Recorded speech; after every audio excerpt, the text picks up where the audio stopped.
और दर्शकों, आज की सबसे बड़ी और पहली खबर आपको बता रहा हूं। यह खबर है सीधे मौलाना मदनी की धमकी से जुड़ी हुई, जो मुसलमानों के 20 करोड़ होने का दावा कर रहे हैं। कह रहे हैं मुसलमान 20 करोड़ हैं, लेकिन वो किसे जवाब दे रहे हैं? मोहन भागवत ने जैसे ही कहा कि भारत में रहने वाले मुसलमान भी हिंदू हैं, उसके बाद मदनी ने मोर्चा संभाल लिया। दिखाते हैं आपको।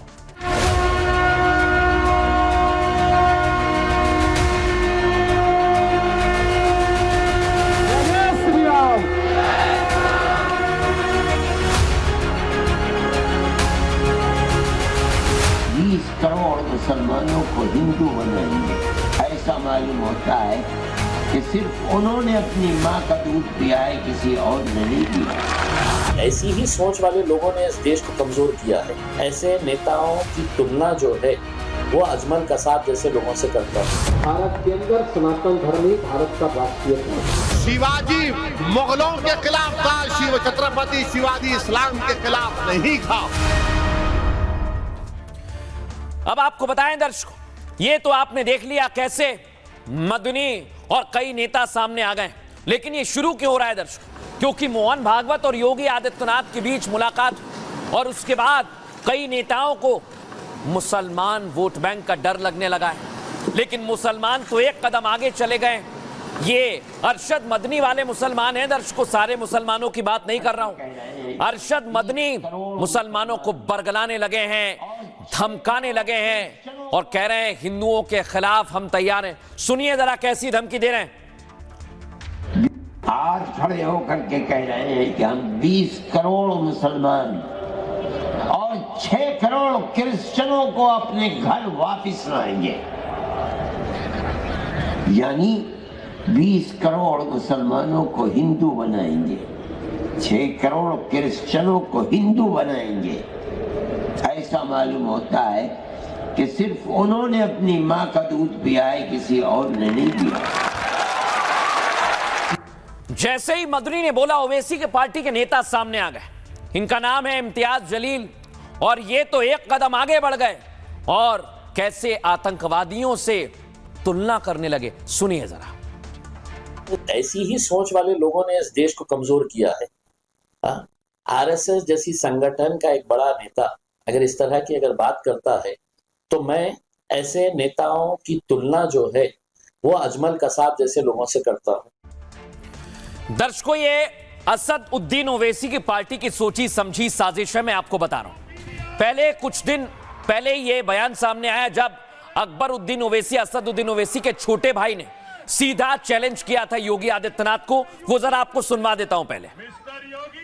मिस्टर योगी तैयार हो जाओ, यूपी भी आ रहा हूं। चलेंगे यूपी, चलेंगे। चलो इसके बाद में यूपी चलते हैं और यूपी में अपनी ताकत, अपने झंडे को गाड़ते हैं। दर्शकों, मैं आपको बता रहा हूं, यह सब कुछ माहौल बिगाड़ने की साजिश है।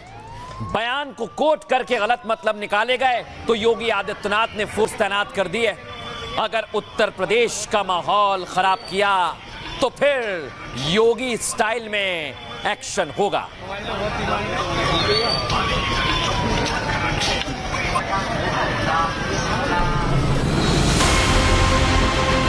ऐसा मालूम होता है कि सिर्फ उन्होंने अपनी माँ का दूध पिया है, किसी और ने नहीं पिया।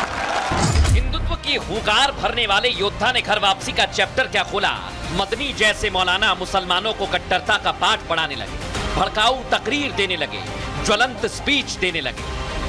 मुसलमान अगर जिंदा रहेगा अपने मजहब के साथ जिंदा रहेगा, और अगर उसका मजहब छिनता है तो उससे पहले मुसलमान कौम खत्म हो जाए।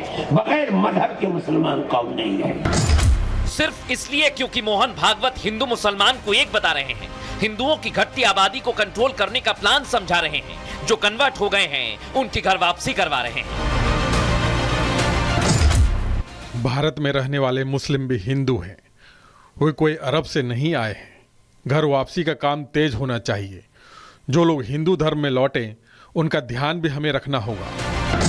भागवत के इस मिशन में भगवाधारी योगी आदित्यनाथ उनके साथ कदम से कदम मिलाकर चल रहे हैं। घर वापसी करने वालों के लिए सर्वोत्तम प्रदेश बना रहे हैं। प्लान संघ प्रमुख के साथ मीटिंग में लॉक हो चुका है, लेकिन यहीं से रमजान के महीने में मुसलमानों को भड़काने का खेल भी शुरू कर दिया गया। मदनी, जलील और ना जाने कितने भड़काऊ गैंग एक्टिव हो चुके हैं जो अमन चैन बिगाड़ने की कोशिश में जुट गए हैं। कभी कभी बुरी आदतें जाती नहीं है लोगों के, तो उसके लिए उनकी डेंटिंग पेंटिंग करवानी पड़ती है कायदे से। हो मौलाना भूल गया कि शासन किसका है। क्या डेंटिंग पेंटिंग का समय आ गया है दर्शकों? क्या ये लोग यूपी का माहौल बिगाड़ना चाहते हैं? क्योंकि 27 में चुनाव है और आप सोचिए दर्शकों, संघ प्रमुख मोहन भागवत ने उत्तर प्रदेश में एक नया नारा दिया। हिंदुओं की घटती आबादी पर घर वापसी का प्लान समझाया, लेकिन कुछ मौलाना घर वापसी पर मुसलमानों को भड़काने लगे, जिसमें सबसे पहले नंबर है जमीयत उलेमाए हिंद के अध्यक्ष मौलाना मदनी का। उन्होंने कहा वो 20 करोड़ मुसलमानों को हिंदू बनाना चाहते हैं, मानो सिर्फ उन्हीं लोगों ने अपनी मां का दूध पिया है। सोचिए, सीधे टारगेट कर रहे हैं। आगे कहते हैं मदनी साहब, ये आवाज देश को तबाही बर्बादी की ओर ले जाएगी, क्योंकि मुसलमान जिंदा है और अपने मजहब पर जिंदा रहेंगे। मुसलमानों को मिटाने वाले खुद मिट गए और मिट जाएंगे। इसके अलावा अरशद मदनी ने कयामत लाने की भी चेतावनी दी, जिस कयामत का जिक्र इससे पहले मुख्यमंत्री योगी आदित्यनाथ भी कर चुके हैं, याद है ना आपको? यानी मदनी का इशारा सीधे तौर पर भागवत और सीएम योगी आदित्यनाथ पर था। इस वीडियो में बाकायदा पोस्ट किया गया इसे सोशल मीडिया हैंडल से, और मदनी ने भागवत को मैसेज देने की कोशिश की। यह वीडियो काफी पुराना है जो हमने अभी आपको सुनाया था, लेकिन मोहन भागवत के बयान के बाद तुरंत पोस्ट किया बाकायदा। इसके अलावा AIMIM के नेता हैं इम्तियाज जलील, वो भी चेतावनी देने लगे, जो यूपी में माहौल खराब करने की कोशिश का हिस्सा है दर्शकों। लेकिन मैं आपको सुनवाऊंगा एक व्यक्ति कैसे माहौल खराब कर रहा है। पहले जरा सुनिए आप। हम ये समझते हैं कि ये चीज इस मुल्क की गली गली कूचे कूचे खून बहाने वाली, आग लगाने वाली चीज है। मैं ऐलान करता हूं कि जमीयत उलमाए हिंद कल भी इसकी मुखालिफ थी, आज भी मुखालिफ है, और जब तक जिंदा रहेंगे मुखालफत करते रहेंगे।